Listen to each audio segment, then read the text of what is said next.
বন্ধুরা, আজকের দিনের 90% মানুষ হেরে যায় কোনো কিছু শুরু করার আগেই। কারণ লোকের কটু কথা, মানুষ কি বলবে, মানুষ কি ভাববে, মানুষ হাসবে না তো, ভুল করলে অপমান করবে, ব্যর্থ হলে সবাই হাসাহাসি করবে, এই সব ভয়ের জন্যই স্বপ্নগুলো জন্ম নেওয়ার আগেই মারা যায়। কিন্তু একটা কথা কানে ঢুকিয়ে নেওয়ার উচিত, যারা আজকে তোমাকে দেখে হাসছে ওরা কোনোদিন নিজের জীবনে কিছু করতে পারেনি আর করতেও পাবে না। কারণ ওরা নিজেরাই মানুষ কি বলবে সেই খাঁচায় বন্দি। আর তুমি যদি সেই ভয় ভেঙে ফেলতে পারো তাহলে তুমি সেই 90% মানুষের থেকে অনেক এগিয়ে আছো। বন্ধুরা, ভুল করবে করো, লজ্জা পাবে পাও, ব্যর্থ হবে হও, কিন্তু আবার উঠে দাঁড়াও, থামলে হবে না।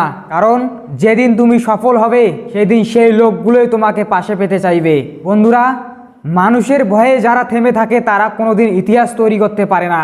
ইতিহাস তারাই তৈরি করে যারা মানুষের সেই সব কথায় কান না দিয়ে নিজের কাজের প্রতি মনোযোগী হয় এবং এগিয়ে যায়। তাই বন্ধুরা, আমার এই ভিডিওটাতে লাইক দিয়ে আমার চ্যানেলটিকে সাবস্ক্রাইব করে আমাকেও একটু এগোতে সাহায্য করো।